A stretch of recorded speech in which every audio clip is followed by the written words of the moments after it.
Do you want to start? Or you want me to start? No, you. Hey guys, welcome back to my channel. In today's video, we're going to be putting together something very sweet in today's kitchen. I'm here with Aunty Chandra, and she's going to be sharing her famous custard recipe with you guys. I shared this recipe a few years ago, but as always, it's great to revamp a recipe. This recipe is for a bigger batch of her custard. So I know summer's, upon us. A lot of us want to have a little get-together, some barbecues or whatnot, and this is a very quick and easy dessert that you can make. You can even make it the night before and pop it in your fridge if you wanted to. So let's get into it. Very simple ingredients, easy ingredients, and we're going to put it together. Let's get it cooking. Alright guys, so as I was saying before, this custard is very quick and very simple to put together. So the first thing that Aunty Chandra is doing is she's going to break all of the eggs into the bowl. Now this right here is a half batch of our usual batch that we would make. Usually her recipe calls for 12 eggs, but we're going to be doing the 6 eggs. So as usual, all of my ingredients and the measurements are going to be listed in the description box below this video. All you have to click is right below the video and a drop down menu will appear and you'll see everything right there when you're going to put this recipe together. So once you get all of those eggs in there, you're just going to beat them up really, really well. And do you want them to get frothy at all? Or? Yes. You're going to beat this vigorously for about 2 to 3 minutes if you can. If not, put it in a mixer and mix it on. I've also seen some people make this in their food processor. I'm sure you could do that as well. Or if not, I use one of my handy dandy swiveler, which I will be using. So we're going to keep on beating this and then we'll show you guys what the next step is. Alright guys, so it's been about 2 minutes and as you guys can see, the eggs are nice and frothy on the top. All these nice bubbles. And so at this point, Aunty Chandra is going to go in with the sugar. Now of course, sugar depends on your sweetness level that you like. And you just want to mix this thoroughly until all of that sugar is dissolved throughout the egg. And next, Aunty Chandra is going to be going in with our mixed essence. And if you didn't want to use mixed essence, you could use vanilla extract, almond extract, whatever you feel like using. And Aunty Chandra is also going to be going in with our freshly ground nutmeg at this time. And again guys, if you don't like nutmeg, you can swap it out with like maybe cinnamon. You can use all kinds of other sweet spices to put in this. But nutmeg is our traditional and the way that we like it. Alright everyone, so we got all of our flavorings mixed in. We got the nutmeg and the essence mixed in. And now Aunty Chandra is going to be going in with all of the milk. So for this recipe, the best type of milk to use is evaporated milk. And the reason being is because it has that fat, it has that richness in it, and it makes the custard taste much better and gives it a better texture.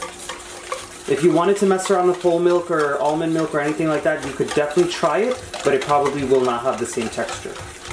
You can. I've heard people use it, regular milk, or they use the soy milk as well. Yeah. I just don't know how it comes out. I guess one day we'll have to try a little bit of a something type of vegan recipe. And we're going in with a full can of condensed milk. We need to save a little bit for the top though, right? Mm-hmm. Yeah. So we're going to add in 3/4 of this can of condensed milk now, and you guys are going to see what we're going to do with the rest of it later. It's going to add a nice richness and a beautiful texture to that custard. Alright guys, so we have about a 10-inch dish here, and it's about maybe 2 to 3 inches deep, and we're going to go ahead and pour in our custard mixture into it. Obviously if you're making a bigger batch, you're going to need a bigger pan for it. But this was perfect for this amount of custard. So when we first posted the first video, a lot of you guys had trouble with the baking instructions, but basically we're going to start it off high and then we end the cooking process low, right? Correct. So we started at 375 and then we're going to lower it to what? 340. 340 and let it cook the rest of the way. And I'll remind you guys throughout the video. But before it goes in the oven, Aunty Chandra is putting the last finishing touch, and that is basically putting on the rest of that condensed milk.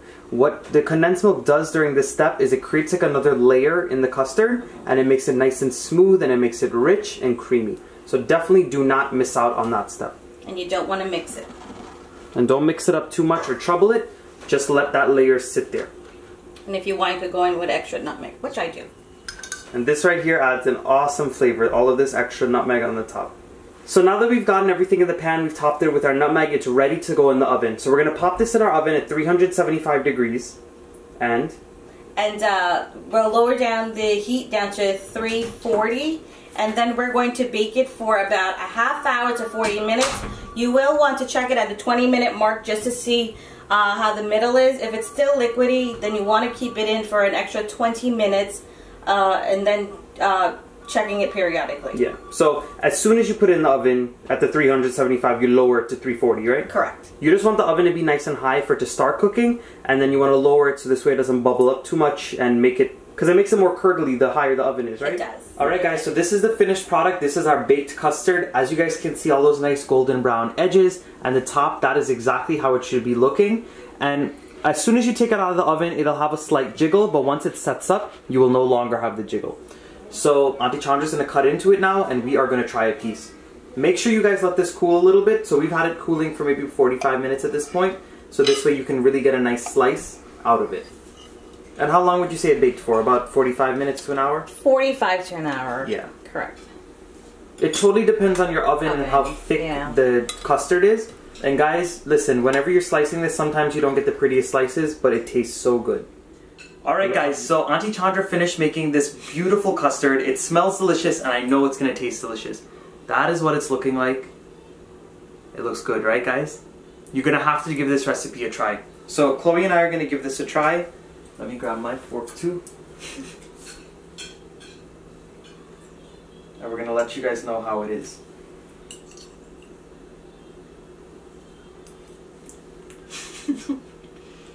Really, really, really good. Auntie Chandra makes the best custard. I don't care what anybody says. So I hope you guys give this recipe a try. If you enjoyed it, please don't forget to give this video a nice big thumbs up. Subscribe to my channel if you're not subscribed yet, and join the Matthew's Guyanese cooking family. And drop those comments down below if you gave this recipe a try and if you enjoyed it. I'll see you guys again in one of my next videos.